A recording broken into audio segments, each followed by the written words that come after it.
Memahami hakikat anak. Masih dalam tema pengasuhan dan pendidikan. Setelah belajar tentang manusia, sekarang kita belajar memahami tentang hakikat anak. Hakikat anak menurut para filsuf. Para filsuf memiliki pandangan yang berbeda tentang hakikat anak, namun mereka semua sepakat bahwa anak adalah makhluk yang berharga dan memiliki potensi untuk berkembang. Pendidikan memainkan peran penting dalam membantu anak mencapai potensinya tersebut. Menurut Plato, anak dilahirkan dengan jiwa yang sudah memiliki pengetahuan.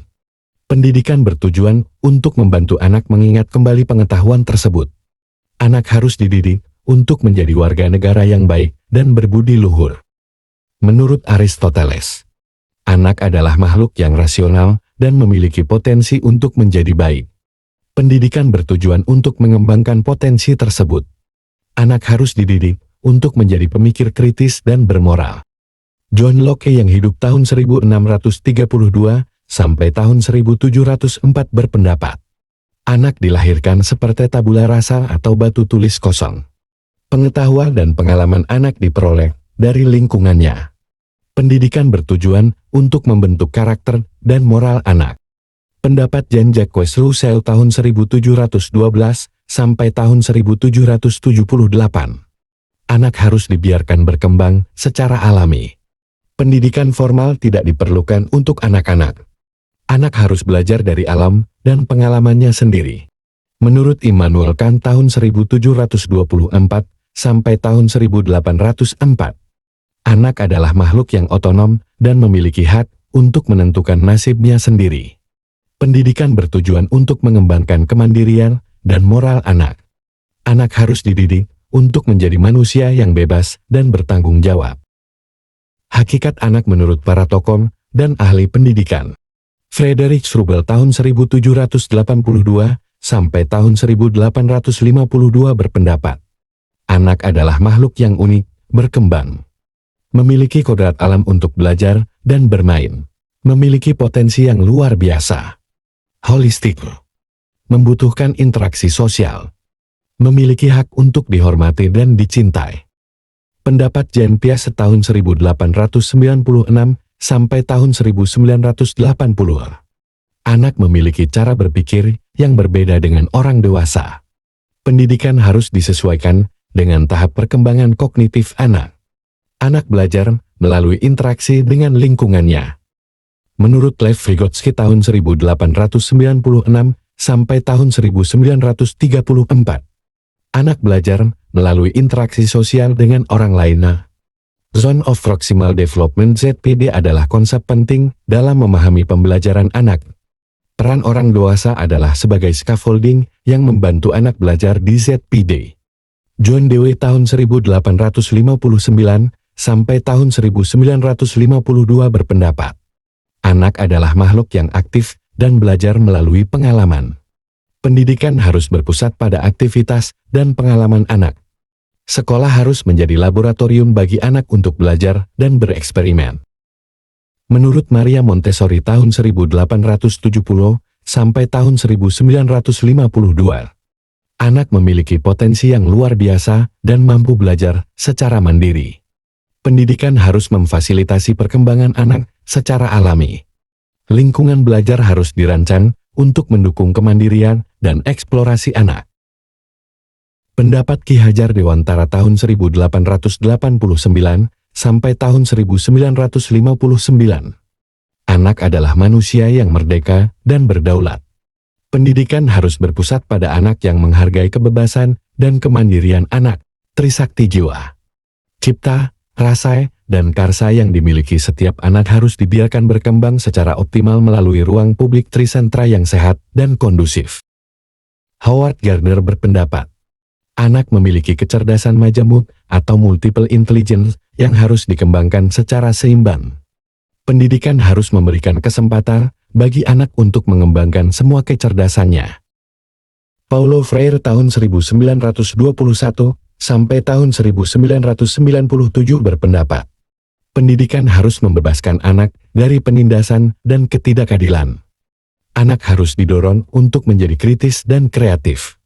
Pendidikan harus membantu anak untuk mengubah dunia menjadi lebih baik. Hakikat anak dalam Al-Quran dan Hadis. 1. Anugerah dan karunia. Anak adalah anugerah dan karunia dari Allah, kehadirannya membawa kebahagiaan dan keberkahan bagi orang tua. Dalil, Surat An-Nahl ayat 72.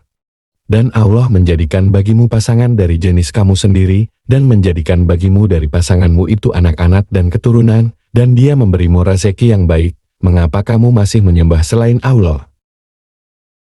2. Amanah yang harus dijaga. Anak adalah amanah yang dititipkan Allah kepada orang tua. Orang tua bertanggung jawab untuk memelihara, mendidik, dan membesarkan anak dengan baik. Dalil, Surat At-Tahrim ayat 6. Hai orang-orang yang beriman, peliharalah dirimu dan keluargamu dari api neraka, yang bahan bakarnya adalah manusia dan batu. Penjaganya malaikat-malaikat yang kasar, keras, dan tidak menentang perintah Allah. 3. Memiliki hak dan kewajiban. Anak memiliki hak dan kewajiban sejak lahir. Hak anak diantaranya adalah hak untuk hidup, hak untuk mendapatkan pendidikan, dan hak untuk mendapatkan kasih sayang. Dalil, Surat Al-Isra ayat 31. Dan janganlah kamu membunuh anak-anakmu karena takut kemiskinan. Kamilah yang akan memberi rezeki kepada mereka dan kepadamu. Sesungguhnya membunuh mereka adalah dosa yang besar. 4. Fitrah yang suci. Anak dilahirkan dalam keadaan fitrah yang suci. Orang tualah yang bertanggung jawab untuk menjaga fitrah tersebut dan menanamkan nilai-nilai agama kepada anak. Dalil, hadits Nabi Muhammad. Setiap anak dilahirkan dalam keadaan fitrah. Kedua orang tuanya lah yang menjadikannya Yahudi, Nasrani, atau Majusi. 5. Potensi yang luar biasa. Setiap anak memiliki potensi yang luar biasa. Orang tua harus membantu anak untuk mengembangkan potensinya dan mencapai cita-citanya. Dalil, Surat Al-An'am ayat 165. Dia menciptakan langit dan bumi dengan tujuan yang benar. Dia meninggikan langit dan meletakkan neraca keadilan, supaya kamu jangan melampaui batas dalam neraca itu, dan tegakkanlah timbangan itu dengan adil, dan janganlah kamu mengurangi neraca itu. Berdasarkan berbagai perspektif para ahli dan dalil agama Islam di atas, hakikat anak adalah konsep yang luas dan kompleks, mencakup berbagai aspek fisik, mental, sosial, dan emosional. Berikut ini beberapa poin penting untuk memahami hakikat anak. 1. Keunikan dan individualitas. Setiap anak adalah individu yang unik, dengan karakteristik, minat, gaya belajar, dan kemampuan yang berbeda-beda. Tidak ada dua anak yang sama persis, bahkan anak kembar identik sekalipun. Keunikan ini perlu dihormati dan diakomodasi dalam proses pendidikan dan pengasuhan. Penting untuk menghindari pendekatan satu ukuran untuk semua dan fokus pada kebutuhan dan potensi individual anak. 2. Perkembangan dan dinamika. Anak bukanlah miniatur orang dewasa, melainkan makhluk yang terus berkembang dan berubah secara fisik, kognitif, sosial, dan emosional. Perkembangan ini terjadi secara bertahap dan dipengaruhi oleh berbagai faktor internal dan eksternal. Memahami pola dan tahapan perkembangan anak sangat penting untuk memberikan dukungan yang tepat pada waktu yang tepat. 3. Kodrat alam dan potensi. Anak memiliki kodrat alam yang mendorong mereka untuk belajar, bermain, mengeksplorasi, dan berinteraksi dengan lingkungannya. Kodrat ini dibarengi dengan potensi-potensi yang luar biasa dalam berbagai aspek. Tugas pendidikan dan pengasuhan adalah memfasilitasi dan mengembangkan potensi-potensi tersebut. 4. Implikasinya dalam pendidikan dan pengasuhan.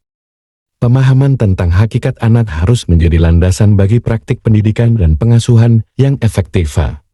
Pendidik dan orang tua perlu menciptakan lingkungan belajar yang hangat, menyenangkan, dan menantang yang mendukung perkembangan optimal anak. Pendekatan pendidikan harus bersifat holistik, mengintegrasikan aspek fisik, kognitif, sosial, dan emosional anak.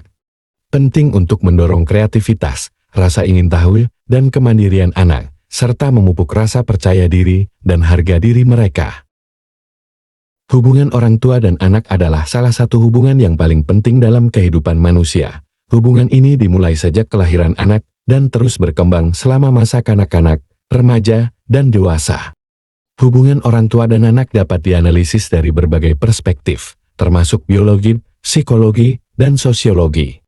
Dari perspektif biologi, hubungan orang tua dan anak adalah hubungan antara dua makhluk hidup yang memiliki ketergantungan satu sama lain. Orang tua merupakan sumber gen bagi anak, sedangkan anak merupakan penerus gen orang tua. Hubungan ini penting untuk menjaga kelangsungan hidup spesies manusia. Orang tua menyediakan perlindungan, makanan, dan kasih sayang, sedangkan anak menyediakan harapan dan masa depan.